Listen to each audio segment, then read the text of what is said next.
a culmination of an entire career as an architect coming together in a split second, I suppose, that one says it needs to relate to the mountains. And then there's a tremendous struggle from an artistic standpoint of how you develop an idea into something that relates to the mountains.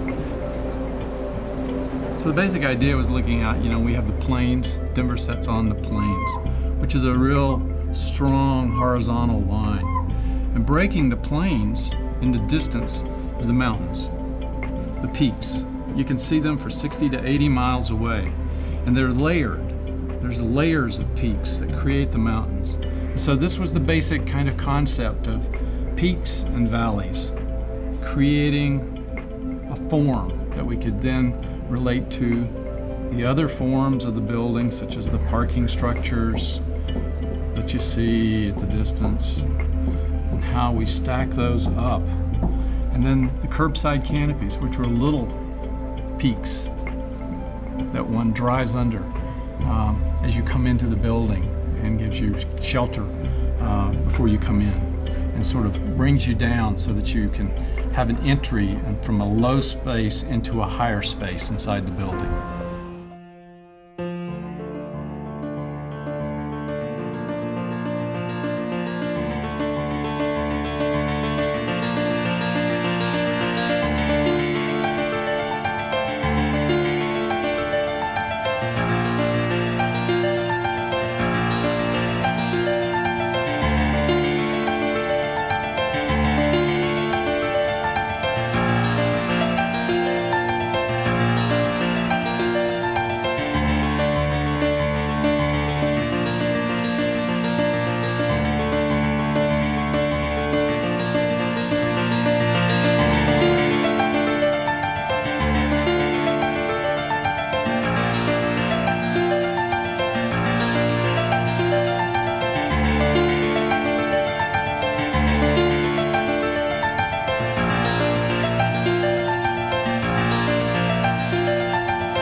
Did you see that fog yesterday?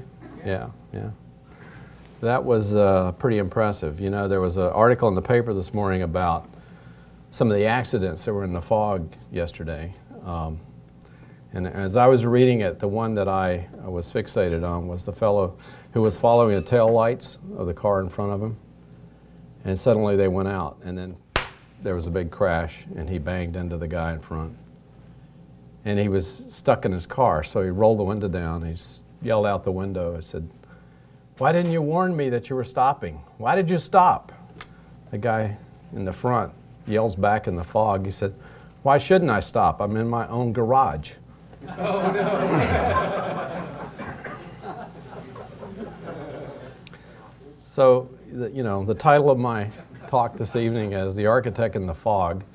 You've got to be really careful not to hit anything, especially the guy in front of you. You know, this is an age of upheaval and revolution, and I'm not talking about a political revolution.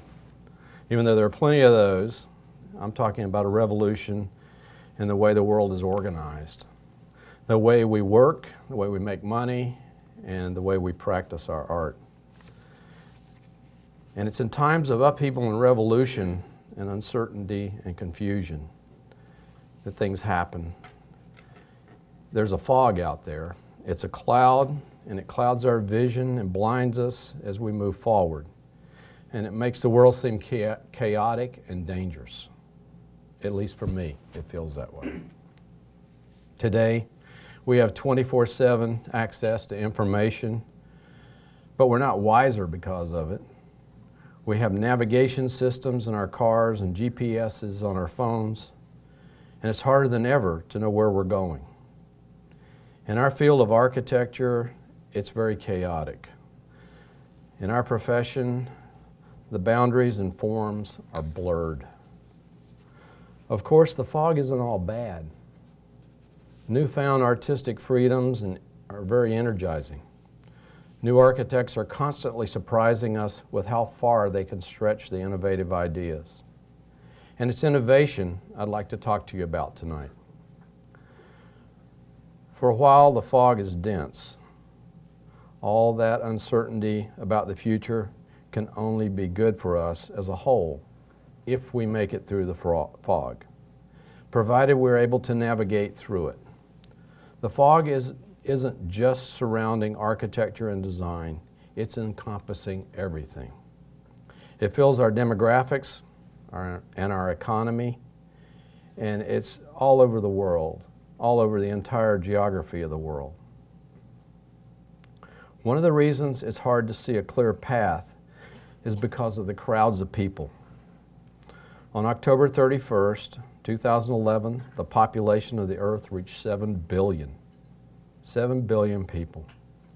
While some forecast for doom and an overburdened planet, others rejoiced that our band of humble primates has done rather well for itself. The debate between these two sides is mute. The Earth's population is a mathematical fact, and it's only going to get exponentially larger. It's projected by 2050, the population of the Earth will be 9 billion people, an increase of 30% over today. Can we feed that many people? Do we have that many resources? And what's the quality of life? It's the architect's job to give all of those people some place to live, to work, and to play. And that somewhere will mostly be in cities. Half of the population, as Lisa said earlier today, is in urban areas. And by 2050, it's expected that 70% of the population, that's 70%, that's more than 6 billion people will be living in cities, about double what it is today. You know, this morning I picked up the Wall Street Journal at the airport, and there's an article in here about China. And it says that already got half of the people in China are living in cities. Now, 20 years ago, that wasn't true. You know, 20 years ago, it was 1 in 5 were living in cities. Today, 20 years later, more than half. In the next 20 years, there'll be well over 70% of the people moving into the cities. Imagine the vast movement of people and the needs those cities are creating for schools, hospitals, high-rise buildings, convention centers, all kinds of things that we all produce. Cities like Paris, Tokyo, and New York are hardly in danger of becoming ghost towns. But many of tomorrow's great cities aren't even on our radar screen yet. In 1981, the population of Shenzhen, China, a village of 300,000 people across the river from Hong Kong, today is 11 million people. Shenzhen isn't alone. China has 161 cities with a population over 1 million. India, 45. The United States, 9. These numbers tell us something else about the direction the world is headed. And it is east. The 21st century will be Asian-centric. This is not to diminish the contribution of any other continent, but the population numbers speak for themselves. And the success of the rest of the world will be measured by how well we collaborate with China, India, and other population juggernauts in the region. A critical thing to remember about China and India and much of Asia is that they have radically transformed in the last 20 years. Before, these countries were mostly rural, and many were colonial possessions. Today, they're independent. They're also industrializing at Formula One speeds that make the rest of the Western industrial world look like we're sitting still. In fact, they make the Western Industrial Revolution look like it took place at a leisurely stroll. The East is becoming more powerful on the world stage. To give you an indication of how thick the fog is, how strange the reversals of fortunes are, the Indian conglomerate Tata Steel and Tata Motors now owns British Steel, Jaguar, and Land Rover. 3 of the very brands that help define what it is to be British. Imagine that former colonial possessions becoming the possessor. What these economies are trying to achieve is a base of material prosperity, a middle class, a chicken in every pot, as we used to say, or a rice in every bowl, or a car in every garage, or at least a motorbike in every garage. They're also leapfrogging the Western technologies. As they are industrializing, they're also developing their own information industry that relies not on factory workers, but on knowledge workers.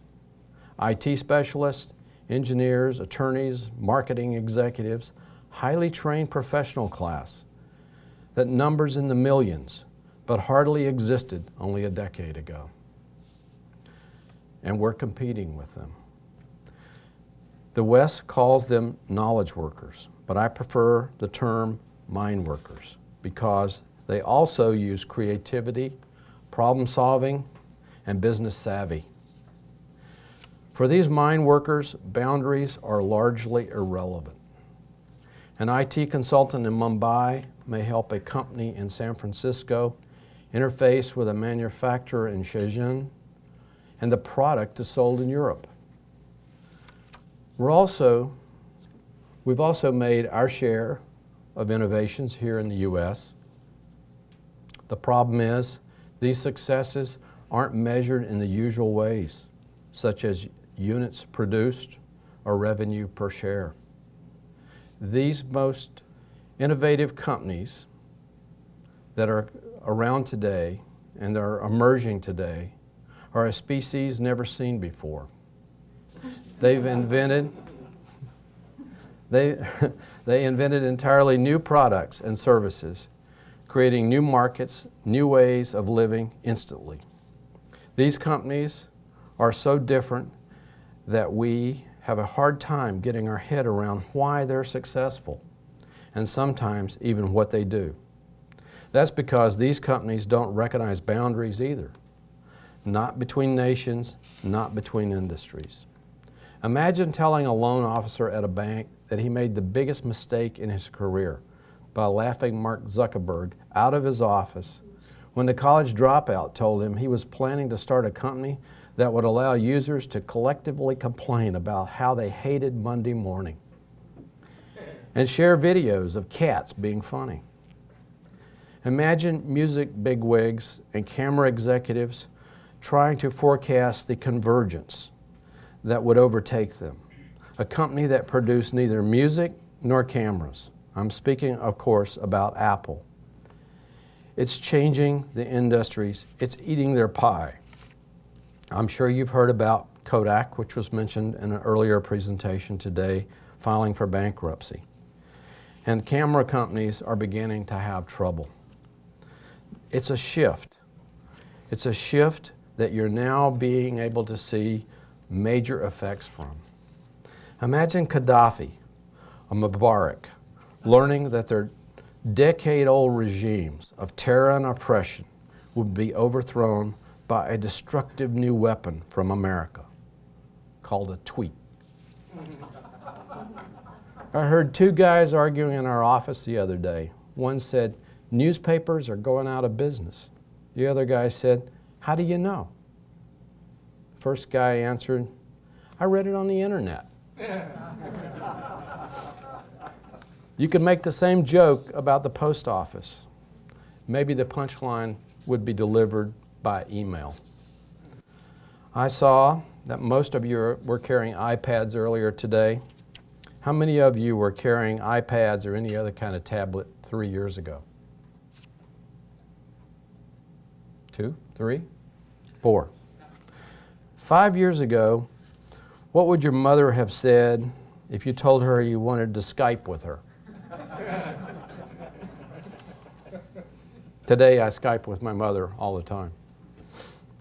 It's not just that there are new products, there are new concepts, new ways of interfacing with the world, creating new lifestyles, and they're changing everything. Now that's innovation. The fact that you couldn't have predicted their existence a decade ago should tell you what we can expect. We can expect anything and everything, and we can expect to be surprised. The dust these innovations have kicked up has made it even harder to see through the fog. It's impossible for us to see what the world might throw at us next. What game-changing, category-bending, fortune-reversing innovations will strike in the coming decade. Will it come in the next 8 years? Next week? Is it already here? And what will I do? What will it look like? How much will it cost? And will it cost me my business? You don't know. And that's a problem, isn't it? How can you expect to run a business if you don't know what lies ahead? The fog is a dangerous place. Keep going and you might run into a garage. But pulling over to wait is not an option. So if you're going to arrive in the future in one piece, we must proceed cautiously. How do we do that? A suggestion is by ignoring what we don't know and focusing on what we do know. We know 9 billion people will be here when some of you are still practicing architecture. I hope to be. We know that the majority of those people will live in cities in faraway places. We know that many of the economics are shifting employees to mine work, regardless of whether they're in Beijing, Bangalore, or Burbank. These mine workers are employed by a second parallel economy. an economy that isn't unique to any particular industry or location. Let's call it the innovation economy. It's an economy based on innovative thinking, innovative problem solving. So what can we tell about these mine workers? What do they have in common? The name at the top of their paycheck doesn't really matter. Those workers are not industry-centric. They could just as easily work for a furniture company as a bank. In fact, many of them won't be employees at all, but freelance guns for hire. A second thing they have in common is working in remote locations. Since connectivity and access to data is everywhere, it stands to reason that many of these workers can work from home or a coffee shop or a park. Are you noticing a trend? These workers do many diverse things for many diverse companies and in many diverse locations. The architectural corollary or conclusion is obvious. What they do and where they work is flexible. That means the space they occupy needs to be flexible too. But there's only so much one can do from Starbucks. At some point, they're going to have to meet their colleagues face to face. That means travel, and lots of it. I could give a whole speech on air travel, the emerging trends in airport cities. In fact, I have. But the salient points are these. As air travel becomes more important and more common, people will board airplanes as they do buses today and as they use the underground. In fact, many of us in this room are already living that kind of a lifestyle.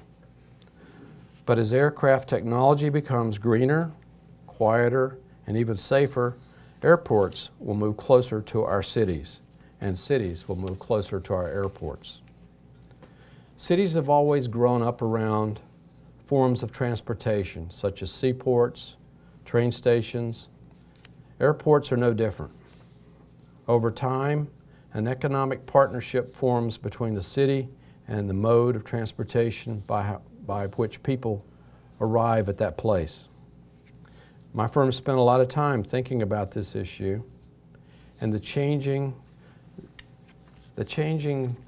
of this mode of transportation is a historical shift that doesn't come around very often. My firm wants to be a leader in the world in this area. And for ourselves, we want to lead others and create a way out of the fog. And for that reason, we've initiated the Fentress Global Challenge. It's a competition open to students around the world. This year, participants submitted their ideas for improvements in airport design, technology, sustainability, and the passenger experience. We received almost 1,000 submissions around the globe. Clearly, there's a lot of people out there that seem to sense a major rethinking of the way we look at airports and air travel is in order. But something else travels with passengers and cargo, and that's culture. We bring a little of it with us wherever we go. That brings us to another ongoing trend, the fusion of global cultures. But even as people become global citizens, they keep their cherished traditions alive, whether it's a specific holiday, specific food, a certain religious practice. You are welcome to share it, but you cannot change it or alter it. This should tell design professionals something important. Culture matters.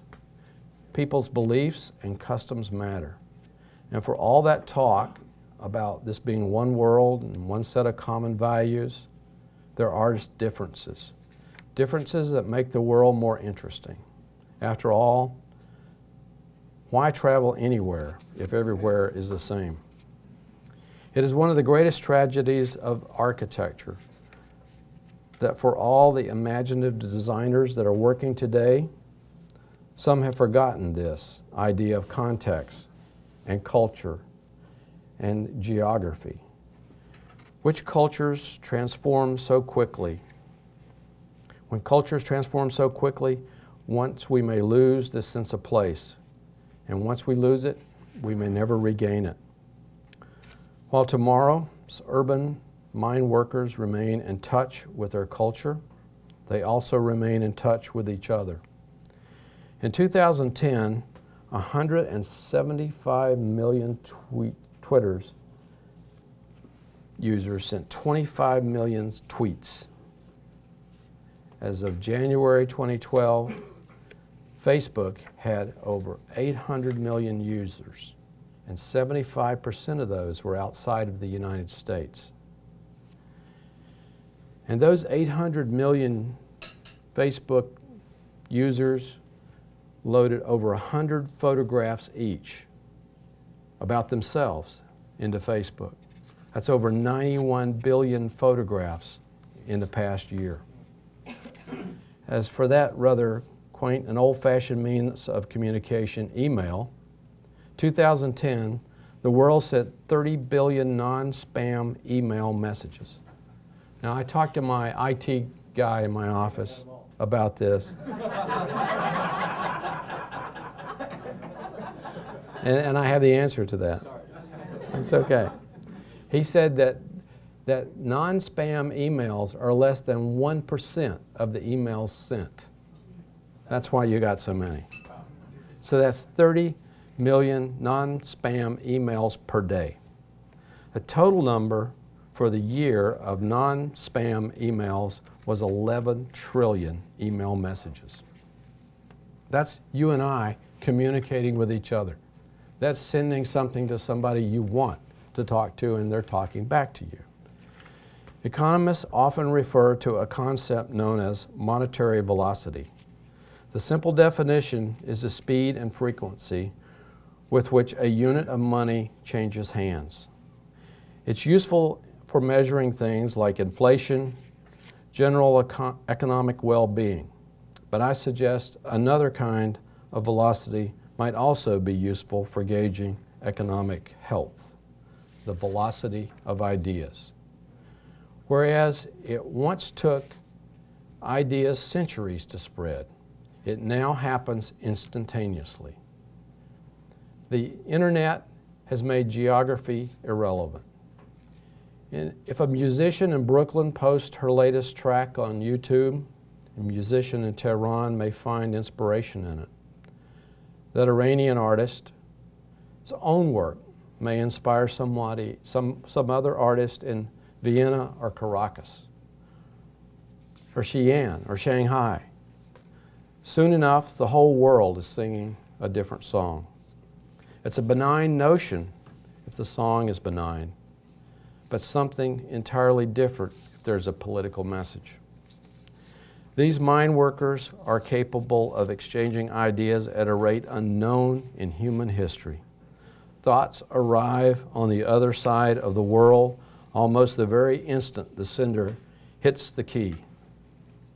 We've already seen just how powerful social media can be with the Arab Spring. What happens when you set 7 billion minds free to connect with each other?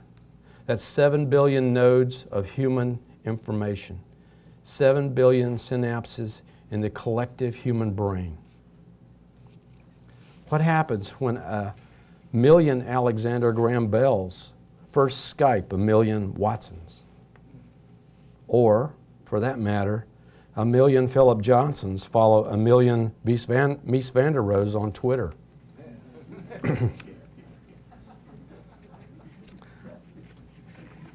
What a chaotic world. What a staggering time to live in.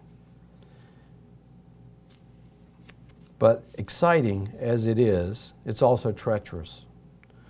The question is, will we be victims of the future or will we shape it?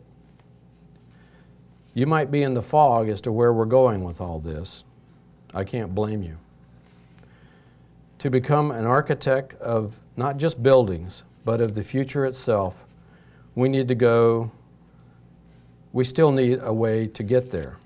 We need something to help navigate us, a compass to show us which direction we're headed. The first cardinal point on the compass is our magnetic north, human needs and desires. Everything else we do is done in relationship to it. Maslow's hierarchy of needs is familiar to everyone.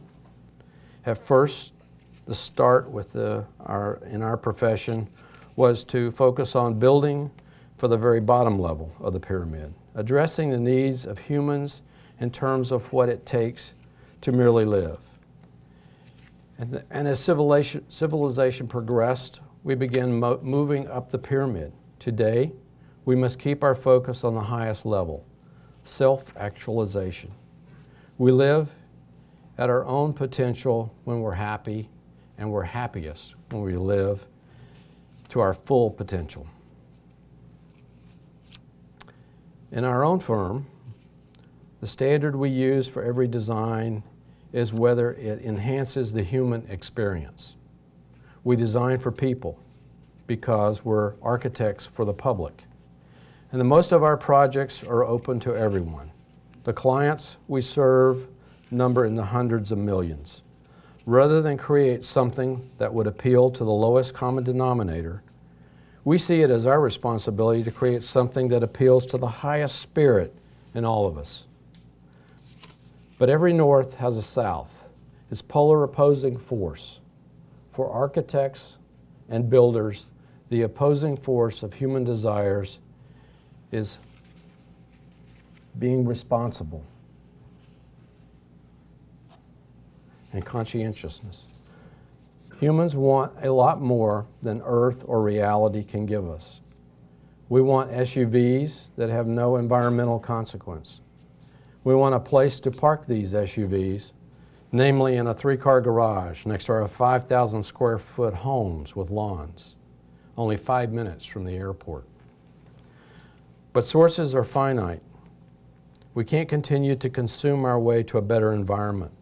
That means the burden is on us to create responsible architecture.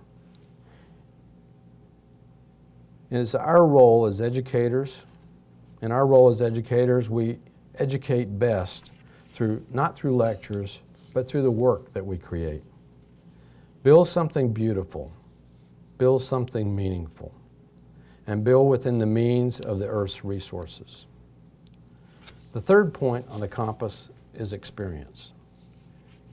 The age of the generalist is over. In our firm, we're known for our airport terminals. We've designed a lot of them around the world. When it comes to our expertise, we dig deeply, mining data, observing passengers, studying demographic shifts, anything to create a better passenger experience. Our goal is to reinvent the airport, creating a paradigm that will take humanity through the 21st century and maybe beyond.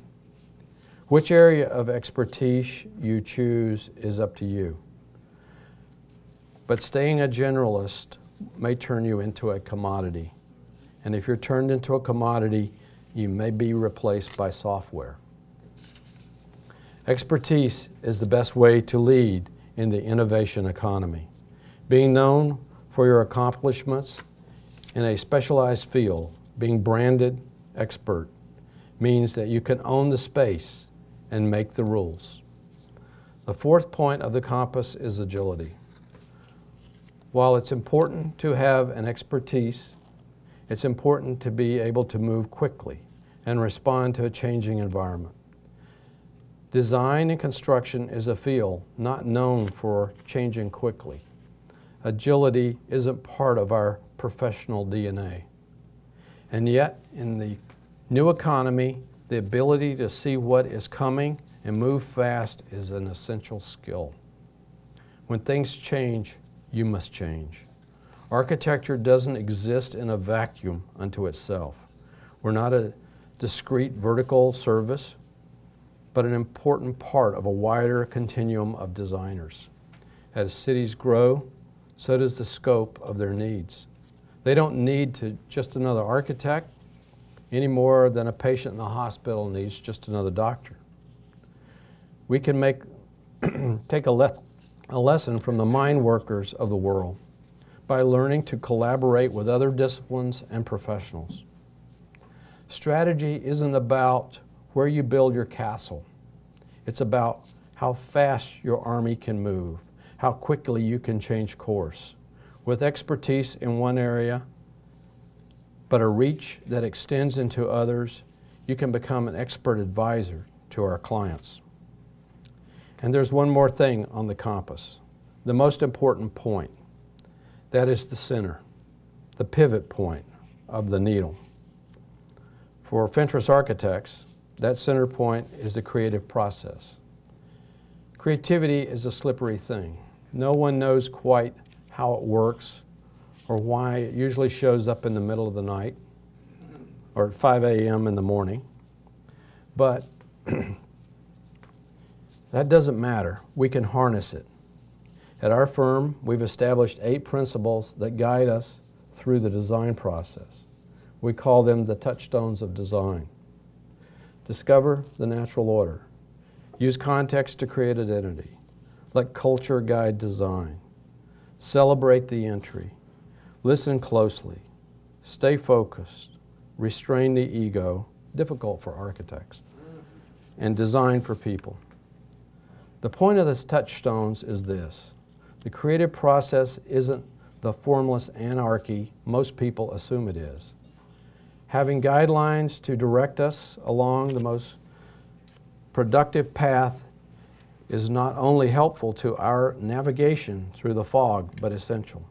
Great architecture is not controlled by catchphrases of the time. It transcends time and space.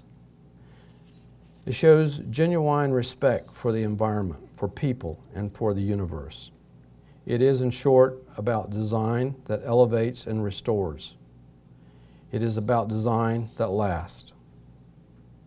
On Thursday, December 29th, 2011, just a few weeks ago, the residents of a small Pacific island of Samoa went to bed and woke up on Saturday, December 31st.